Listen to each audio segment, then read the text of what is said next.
Every MMO from this time period just has a mushroom monster, and it is terrifying. It's got this little. It's actually got like two eyes. It's got like eyes underneath as well as under. Like it's a creepy little guy with its fists. So I'm kind of happy that we're taking this out of the world because I'm pretty terrified of what this thing could do. Welcome back to TinyBlueGames. My name's of course Csaw or Chris, and today we're talking about Fly for Fun in 2020. This is a continuation of our nostalgic MMO series where you take a look at some of the older MMOs I used to play when I was a kid and see how they are doing today. We've done, I think, 3 or 4 videos so far. We've covered Fiesta, Maple Story, Cabal, and now Fly for Fun. Out of those games, Fly for Fun's probably the one that I played the least. It was kind of a time in my life where there was a bunch of new MMOs coming to the West, and I was kind of just like MMO speed dating, if that makes sense, where I would download a game, play it for a few days, see if I liked it, and then just move on to the next one. And that happened for quite a while back when there was so many new MMOs. Unfortunately, nowadays there aren't that many MMOs, and it's really quite the wait while we wait for new titles to come to us. But it was really fun back then, and I kind of wanted to go check out how this game was doing. Now, from the title, you probably guessed that yes, you can in fact fly and Fly for Fun. That is one of the main selling features, and back then, that was a pretty big thing specifically for a free game.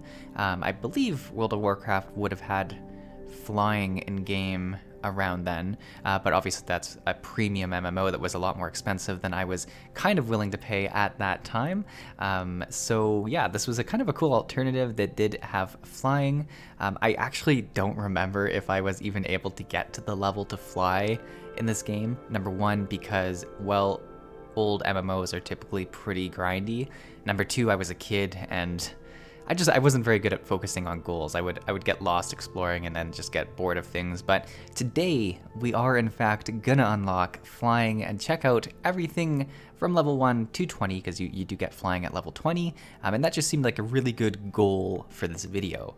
So right away you can see the game actually looks pretty similar as to what it did back in the day. And there are quite a few people around. A lot of these are actually just shops and stuff like that, but it did make the world feel quite full. You will also notice that there are some pretty cool people that have glowy weapons. That's a very big trademark of this era of MMOs, where typically the glowier the weapon, the glowier the armor, the better it is, which is really cool. You also notice there is a bit of lag when you do walk into some of these busier zones and it loads in everyone. And I haven't found a way to get away from that. It seems to be just the limitation of the game.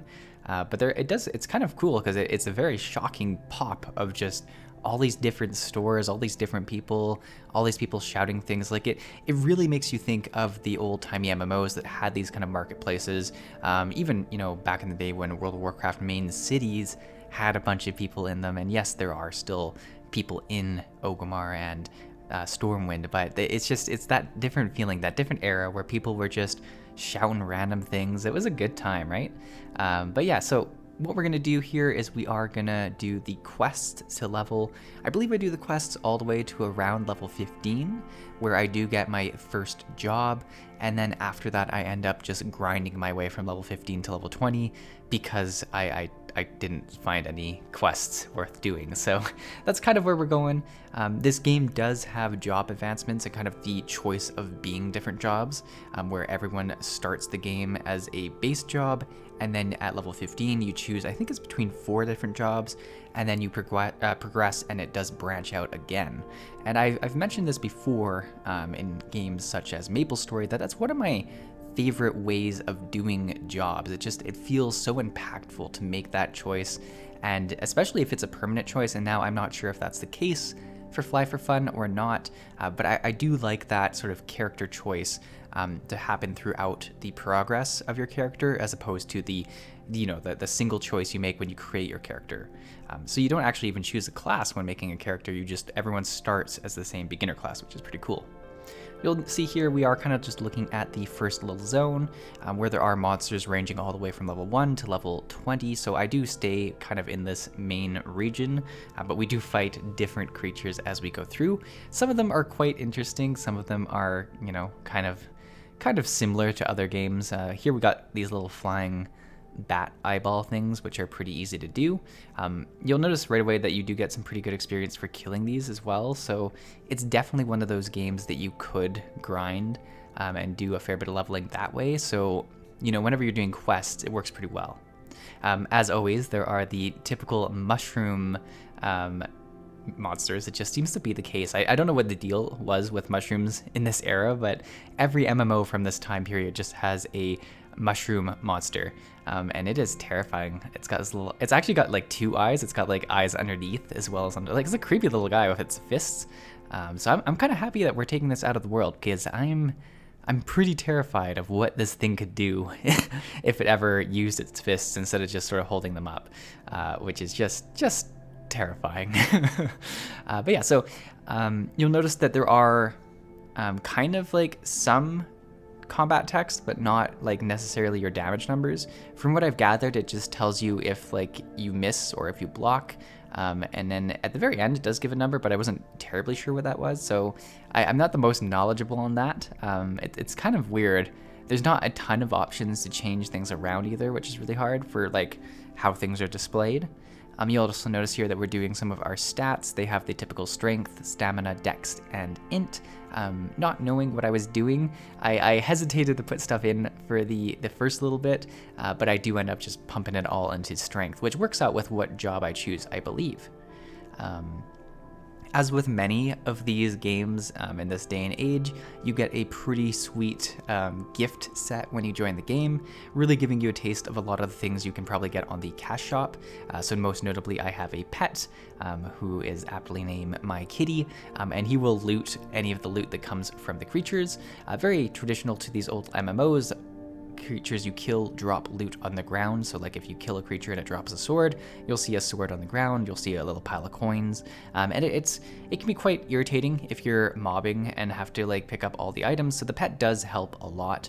You know, think of games like Black Desert Online and stuff like that, where, you know, having the pet just do it really allows you to go and grind a lot quicker, which is kind of nice.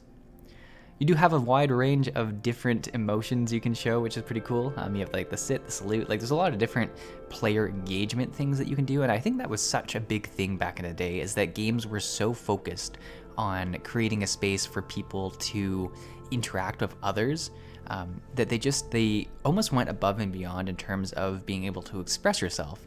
Whereas as time's gone on, a lot of these MMOs have become more focused on the single player experience, where it becomes really fun and convenient to play by yourself, but you kind of miss out on those social connections that you might have had otherwise. For instance, like I said at the start of this video, just hanging out in the city, dancing, and like doing all these silly things. I used to do that all the time. That's probably why I didn't end up making it to level 20 back in the day, but you know, there you go. So here you can see our skill tree. It's the Vagrant, that is the starter class for everyone, and you kind of have these 3 different skills that you can level up as you get points.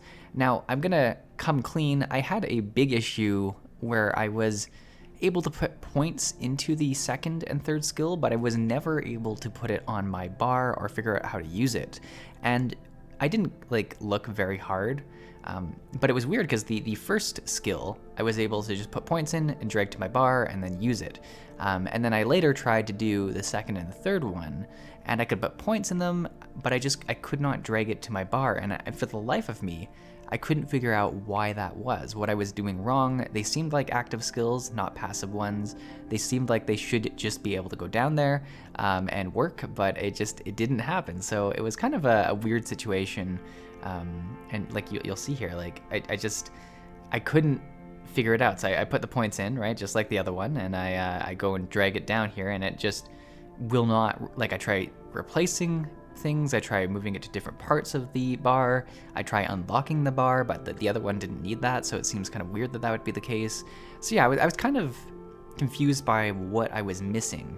And that's pretty unfortunate because it does mean I just pretty much use the one skill the whole way there, which I think is very fitting as a technical noob of this game. I can think of so many newbie things I used to do when I was a kid. One of the biggest ones was MapleStory. I didn't even understand that there was a skill window where you could get your skills and put them on your bar.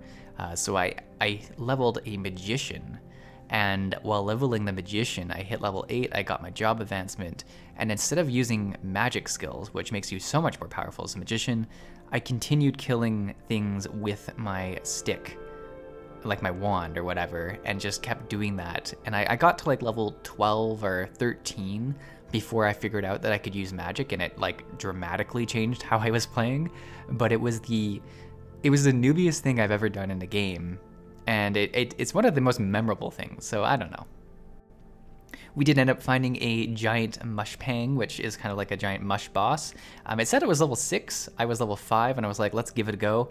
But I feel like this is a level 6, but, you know, bring a team kind of situation. And that's where I experienced my first death in the game. That does just bring you back to the main city, which isn't too bad. I actually didn't realize, I'm not sure if you do lose experience or not. But it wasn't noticeable enough for me to... You gain experience pretty quick, I guess is what I'm trying to say. You know, doing the quests, doing just killing creatures, you go up pretty quick. I jumped here to level 14, where I'm just, you know, working my way through things. I did find a couple of XP buffs in my bag, as you can see up here. You're able to stack 5 of them to get like 500% XP gain, which is just insane. So this really made the journey to level 20 pretty easy. And I think it lasts 24 hours, so it's definitely one of those situations where they give you a lot of sweet stuff that you probably get on the cash shop, and then just, you know, wet your beak a bit with it. And but for our purposes, it was pretty good because it allowed us to see a lot more of the game than you might have otherwise, because the XP curve definitely does go up pretty dramatically. I think one of the biggest things I noticed is that if you're fighting creatures that are much harder than you're used to, such as these wolves, you will get a fair bit of experience from them, but they're a lot harder to kill, where I'll kind of have to use like different foods and potions to survive through the combat. But if you are doing that, you're going to get a fair bit of experience from each kill. Whereas if you fight really easy monsters or monsters that are pretty close to your level or a little bit lower, it's really easy to kill them. Like there's almost no fear of dying, but you get a lot less experience. So there's kind of that risk reward thing there. And if you do, and what I ended up doing is that I went and fought against some easy creatures that dropped a lot of health potions and stuff like that. I farmed a bunch of that stuff, and then I went to the wolves after the fact, and ended up getting my level 15 level up from there. So at level 15, you do get to choose a job, which is pretty exciting. You go and find the job quest giver. They're all kind of beside each other, and I decided to go with mercenary because I've been just pumping stuff into strength and using a axe or a sword the whole time, and I thought it was a pretty good fit. But yeah, so you go here and you can get your quest helper up. It's actually a general quest, not a chain for the quest job, interestingly enough. But all you do here is really, really easy. You go kill, you go talk to people is primarily the thing here. You're just going between the city, and you're talking kind of to everyone who's involved with the mercenary class. Like you'll have the job instructor, and then you'll have like the chief mercenary person who's kind of like the most elite version. You do also, and you'll see here in the screen, have the ability to have an arrow above your head, sort of showing where you need to go, which is a pretty handy feature, and I didn't figure it out right away, but it certainly made questing a lot easier once I did have that on my character.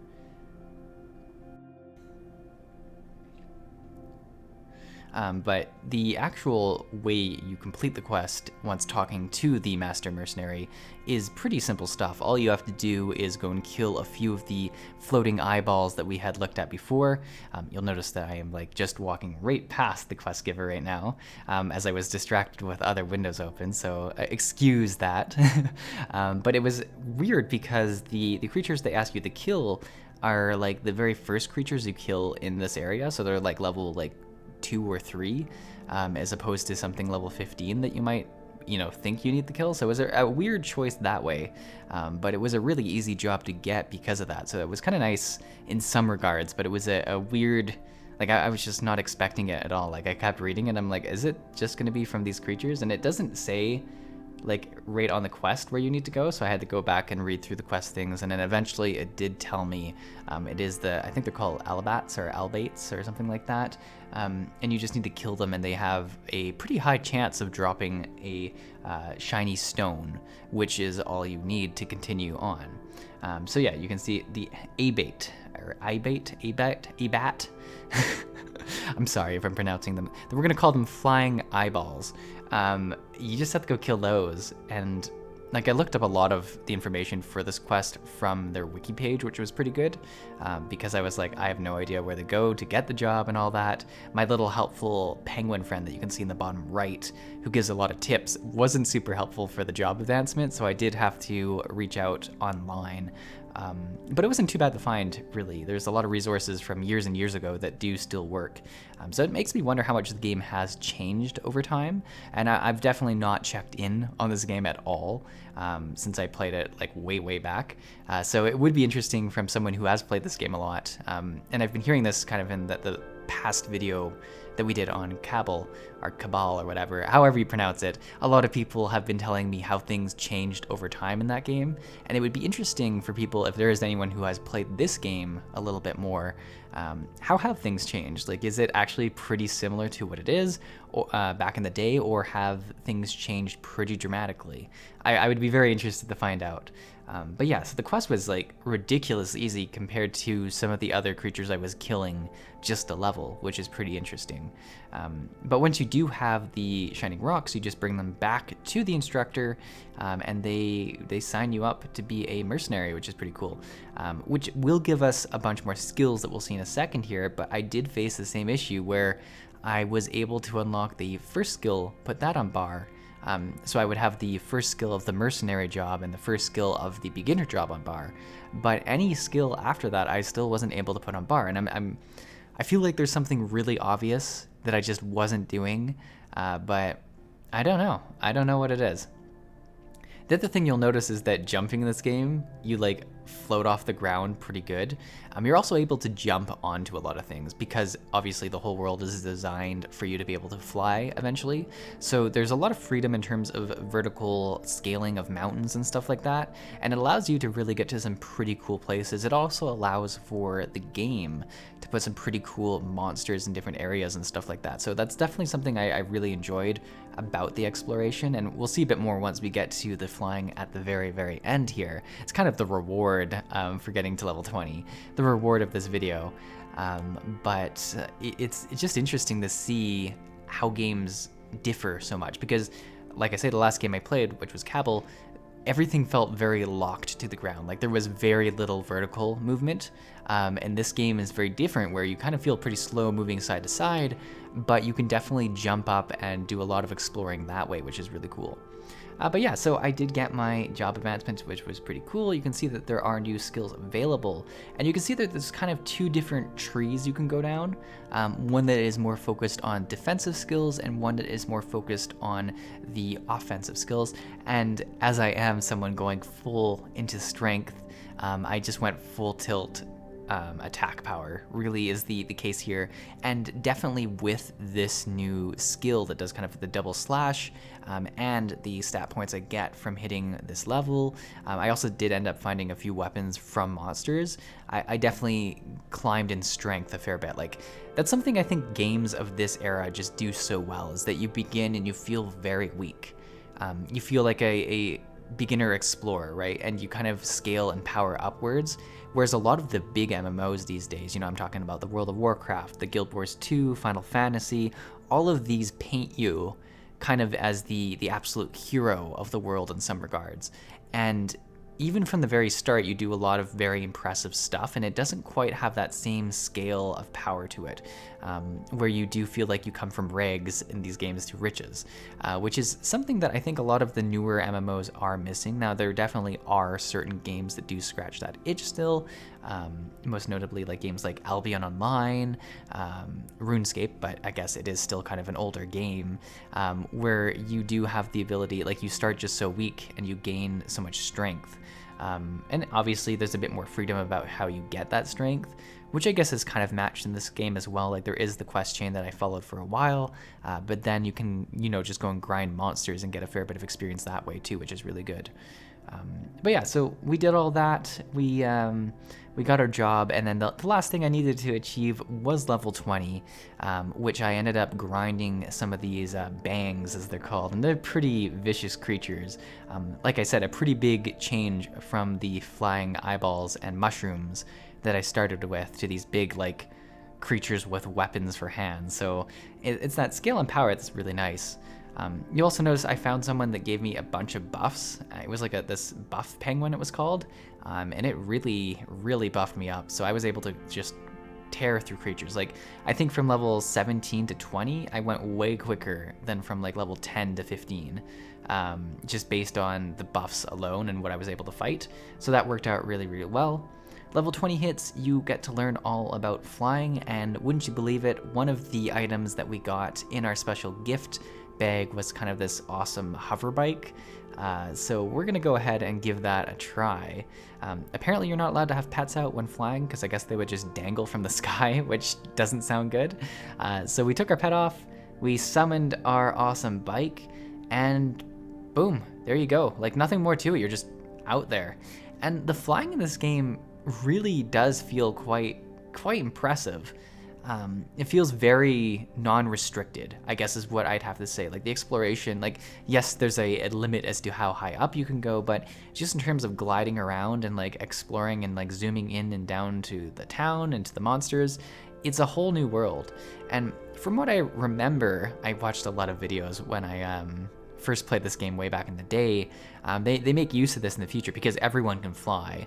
And I believe there's a few different ways you can fly, either wings or bikes, possibly something else, that they do have, like, kind of islands where there's monsters and different flying creatures and stuff like that. So it's a game that definitely plays a lot with this.